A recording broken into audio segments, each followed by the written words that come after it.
अब हम 6 नंबर प्रश्न से देखने वाले हैं। तो चलिए शुरू करते हैं। प्रधानमंत्री नरेंद्र मोदी ने मार्च 2024 में देश के पहले अंडर वाटर मेट्रो का उद्घाटन कहाँ किया? अंडर वाटर मेट्रो का उद्घाटन जो किया था तो कोलकाता में किया गया था। कहाँ? कोलकाता में किया गया था। भारत में मेट्रो की शुरुआत कब हुआ था? 1854 में हुआ था। कब? 1854 में हुआ था। ठीक। और पहली बार जो मेट्रो चला था कितना किलोमीटर चला था? 3.4 किलोमीटर। कहाँ चला था? कोलकाता में चला था। इसका मुख्यालय कहाँ है? कोलकाता में है। ये जो अंडर वाटर मेट्रो जो चला था किस नदी के किनारे चली थी? तो हुगली नदी के किनारे। भारत में नरेंद्र मोदी ने मार्च 2024 में देश की पहली अंडर वाटर मेट्रो का उद्घाटन कहाँ किया? तो कोलकाता में किया। अंडर वाटर मेट्रो का उद्घाटन कहाँ किया? तो कोलकाता में किया। हुगली नदी के नीचे बनी मेट्रो सुरंग के ईस्ट वेस्ट कॉरिडोर का हिस्सा। किसका हिस्सा है? ईस्ट वेस्ट कॉरिडोर का हिस्सा कौन है? हुगली नदी के नीचे जो बना है ये कॉरिडोर का हिस्सा है। और हावड़ा मैदान के एस्प्लेंड से जोड़ता है। किससे जोड़ता है? एस्प्लेंड से जोड़ता है। ठीक, इतना बात याद रखिएगा।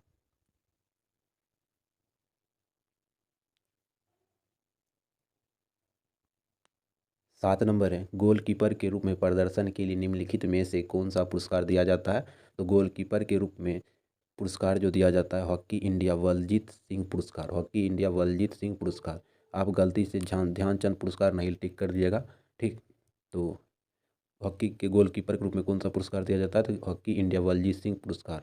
ठीक, हॉकी इंडिया ध्यानचंद पुरस्कार की शुरुआत जो है ये भी दिया जाता है ध्यानचंद पुरस्कार के रूप में। ठीक, गोलकीपर के रूप में हॉकी इंडिया बलजीत सिंह पुरस्कार दिया जाता है। भारत में गोलकीपर के उत्कृष्ट कार्य के लिए दिया जाता है। ठीक, एक पूछा जाता है खेल रत्न पुरस्कार में राजीव गांधी खेल रत्न पुरस्कार। राजीव गांधी खेल रत्न पुरस्कार की शुरुआत जो हुआ था 1991 में हुआ था, 1991 में हुआ था। ठीक, बाद में 2021 में 2021 में इसका नाम चेंज हो क्या हो गया? मेजर ध्यानचंद खेल रत्न पुरस्कार। क्या हो गया? मेजर ध्यानचंद खेल रत्न पुरस्कार। जब पहली बार जो था 1991 में राजीव गांधी खेल रत्न पुरस्कार, उस समय जो पहली बार दिया गया था विश्वनाथ आनंद को दिया गया था। किसको? विश्वनाथ आनंद को दिया गया था। ठीक,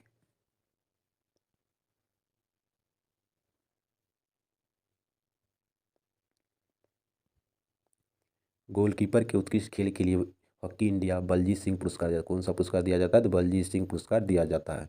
यह पुरस्कार भारत में हॉकी के गोलकीपर के उत्कृष्ट प्रदर्शन के लिए दिया जाता है। मेजर ध्यानचंद भारत में खेलों के उत्कृष्ट के लिए दिए जाने वाला एक प्रतिष्ठित पुरस्कार। मेजर ध्यानचंद पुरस्कार है खेलों के क्षेत्र में दिए जाता है। किसके क्षेत्र में दिया जाता है? खेलों के क्षेत्र में दिया जाता है। इस ठीक, मेजर ध्यानचंद खेल रत्न पुरस्कार जिन्हें पहले किस नाम से जाना जाता था? तो राजीव गांधी खेल रत्न पुरस्कार। राजीव गांधी खेल रत्न पुरस्कार की शुरुआत कब हुआ था? 1991 में हुआ था। ठीक, किस खिलाड़ी को दिया जाता है? भारत के किसी खिलाड़ी को दिए जाने वाला सर्वोच्च पुरस्कार है। क्या है? मेजर ध्यानचंद खेल रत्न पुरस्कार। मेजर ध्यानचंद खेल रत्न पुरस्कार में एक प्रमाण पत्र क्या दिया जाता है? एक प्रमाण पत्र और 25 लाख रुपया। कितना रुपया? 25 लाख रुपया दिया जाता है और एक प्रमाण पत्र दिया जाता है। राष्ट्रीय खेल पुरस्कार अर्जुन पुरस्कार में कितना रुपया दिया जाता है? तो अर्जुन पुरस्कार में दिया जाता है 15 लाख रुपया। अर्जुन पुरस्कार में 15 लाख रुपया। अर्जुन पुरस्कार की बात करें तो अर्जुन पुरस्कार जो शुरू किया गया था 1961 में। कब? अर्जुन पुरस्कार कब से दिया जाता है? 1961 से दिया जाता है। और द्रोणाचार्य पुरस्कार कब से दिया जाता है? द्रोणाचार्य पुरस्कार दिया था 1985 से। कब? 1985 से। ठीक,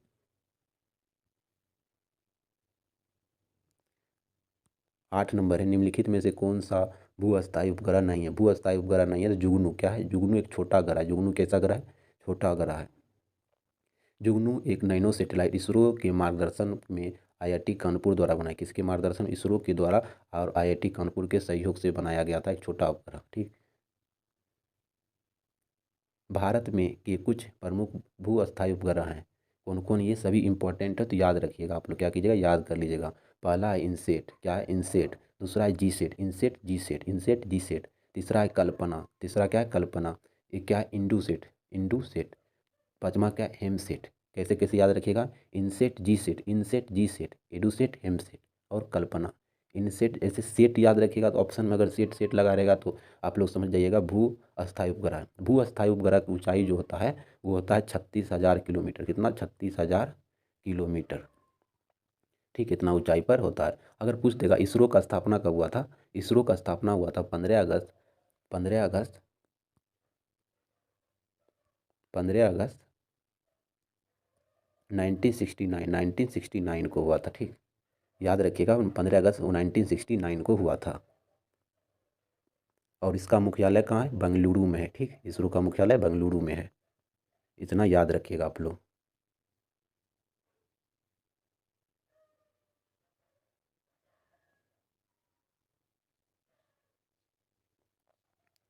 नौ नंबर है, शाम चकेवा बिहार का एक त्यौहार है। यह त्यौहार इस रिश्ते का समर्पित, किस रिश्ते से समर्पित है? शाम चकेवा, तो शाम चकेवा है भाई बहन से, भाई और बहन से। शाम चकेवा बिहार का एक त्यौहार है, यह त्यौहार भाई बहन के रिश्ते से समर्पित है। डायरेक्ट पूछा गया था किससे समर्पित है, तो भाई बहन से। यह त्यौहार प्रत्येक वर्ष कार्तिक माह में मनाया जाता है। पूछेगा शाम चकेवा त्यौहार किस माह में मनाया जाता है, तो कार्तिक माह में मनाया जाता है। ठीक, ये सब याद नहीं रखिएगा, सप्तमी तिथि ये सब नहीं याद रखिएगा, लेकिन ये याद रखिएगा कार्तिक माह में मनाया जाता है। बिहार के अन्य जो लोक नाट्य है वो सभी को याद कर लीजिएगा। विदेशिया जो है, विदेशिया भोजपुर क्षेत्र के अंतर्गत लोकप्रिय है। विदेशिया कहाँ है? भोजपुर क्षेत्र में संबंधित है। ठीक है, एक जाट जट्टीन पूछता है, और जाट जट्टीन जो अविवाहित द्वारा इस नाट्य को जाट जट्टीन किया जाता है। डोमकच, ये घर आंगना में बारात जाने के बाद अन्य विशेष अवसरों पर विवाहित महिलाओं द्वारा प्रस्तुत किया जाता है। ठीक, याद रखिएगा डोमकच, जाट जट्टीन और विदेशिया। ठीक, डोमकच, जाट जट्टीन और विदेशिया, ये तीनों को याद रखिएगा। 10 नंबर है, ताजमहल का वास्तुकार कौन था? ताजमहल का वास्तुकार कौन था? ताजमहल का वास्तुकार जो था उस्ताद अहमद लाहौरी। कौन था? उस्ताद अहमद लाहौरी। ताजमहल का वास्तुकार जो था उस्ताद अहमद लाहौरी था। कौन था? उस्ताद अहमद लाहौरी। जबकि डिजाइन कौन किया था? ये दोनों अलग अलग क्वेश्चन है, क्योंकि एसएससी में पूछा जाता है। उस ताजमहल का वास्तुकार कौन था? उस्ताद अहमद लाहौरी। लेकिन डिजाइन कौन किया था? तो उस्ताद ईसा। ईसा ने क्या किया था? डिजाइन किया था। ईसा क्या किया था? डिजाइन किया था। लेकिन वास्तुकार कौन था? तो अहमद लाहौरी, वास्तुकार अहमद लाहौरी। लेकिन डिजाइन कौन तैयार किया था? उस्ताद ईसा। शाहजहाँ के कार्यकाल को वैभव एवं प्राण कंठा के कारण मुगल का स्वर्णकाल कहा जाता है। मुगल काल का स्वर्णकाल किसके शासनकाल को कहा जाता है? तो शाहजहाँ के शासनकाल को कहा जाता है। शाहजहाँ ने 24 फरवरी 1628 को अपना राज्याभिषेक आगरा में करवाया। पूछेगा शाहजहाँ ने अपना राज्याभिषेक कब करवाया? तो 24 फरवरी 1628 को। कहाँ पर? तो आगरा में करवाया था। आगरा में कुआं। पूछेगा शाहजहाँ अपना राज्याभिषेक कहाँ करवाया था? तो आगरा में करवाया था। कब? 24 फरवरी 1628, 24 फरवरी 1628 को। ठीक,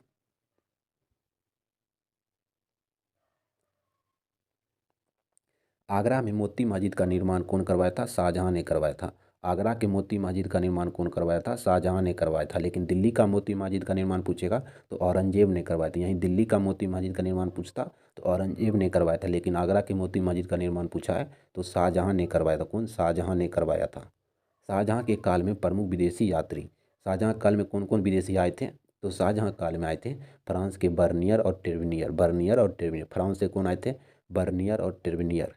ऐसे याद रखिएगा, फ्रांस से कौन आए थे?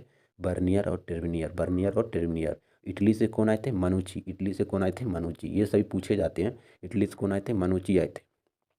पीटर मुंडी, इनके अकाल का वर्णन किया है जो इंग्लैंड से। पीटर मुंडी जो थे, मुंडी, पीटर मुंडी जो थे, इन अकाल का वर्णन किया, ये इंग्लैंड के थे। ठीक,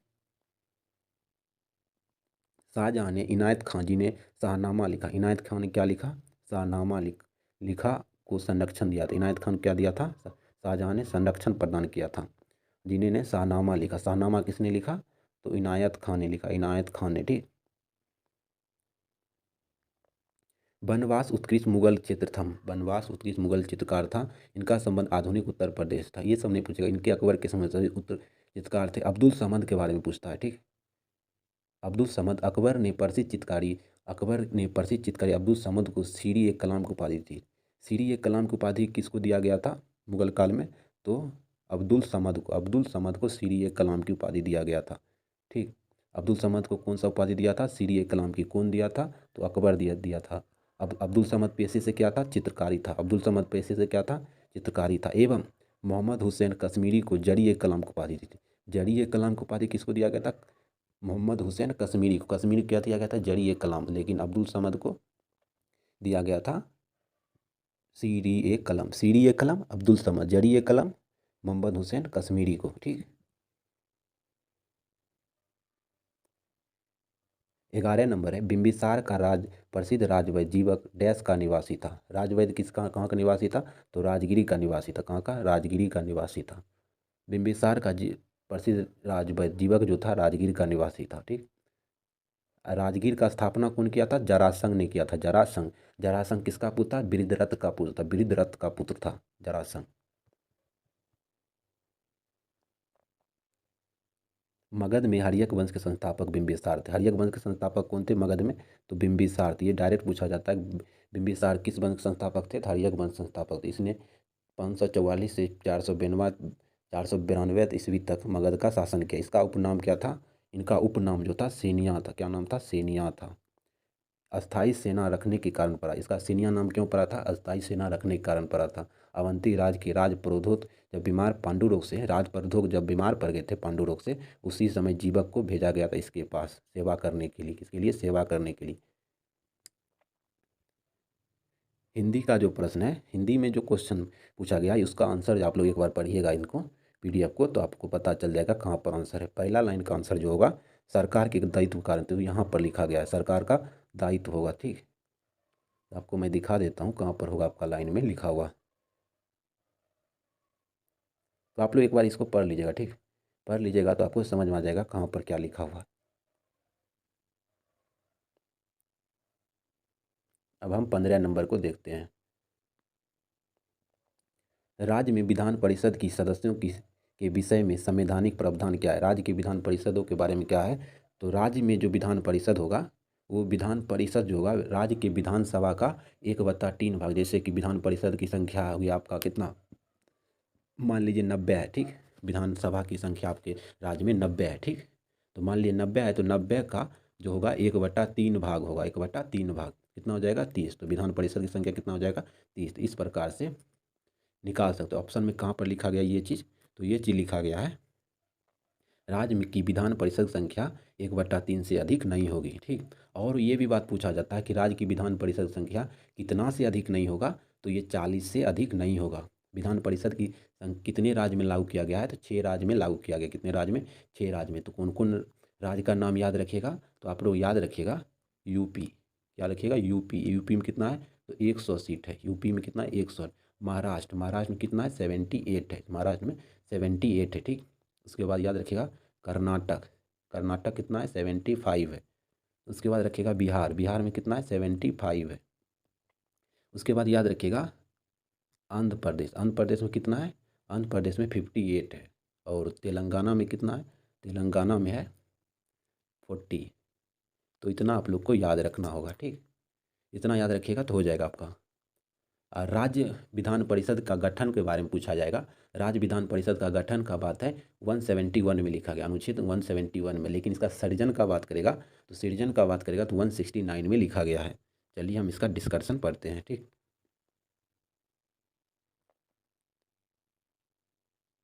राज्य में विधान परिषद की संख्या राज्य की विधानसभा का कितना से अधिक नहीं हो सकता? 1/3 से अधिक नहीं हो सकता। 1/3 से अधिक नहीं हो सकता। संविधान का अनुच्छेद 171 के अनुसार किसी राज्य की विधान परिषद की संख्या विधानसभा सदस्यों का 1/3 से अधिक नहीं हो सकता। ये दो दो बार लिख दिया गया है। परंतु किसी राज्य की विधान परिषद संख्या 40 से कम नहीं होगी। 40 से कम नहीं होगी। ठीक, ये याद रखिएगा। कितना से कम नहीं होगा? 40 से कम नहीं होगा। ये एक्स्ट्रा पॉइंट आपको याद रखना होगा। केंद्र की तरह राज्य में भी संसद प्रणाली अपनाई गई। केंद्र की तरह राज्य में भी संसदीय प्रणाली अपनाई गई है। राज्य विधानमंडल में राज्यपाल विधान परिषद जहाँ हो विधानसभा में सम्मिलित होगा। राज्य विधानमंडल में कौन कौन सम्मिलित होगा? राज्यपाल विधान परिषद विधानसभा में सम्मिलित होगा। राज्य विधानमंडल में राज्यपाल विधान परिषद जहाँ हो वहाँ सम्मिलित होगा। ठीक, संविधान के अनुच्छेद 169 के अंतर्गत विधान परिषद के निर्माण तथा उत्साधन की प्रक्रिया का वर्णन है। निर्माण की प्रक्रिया किसमें बना? 169 में। अनुच्छेद संविधान का अनुच्छेद 171 के 3 के अनुसार विधान परिषद के सदस्यों का निर्धारण इस प्रकार है।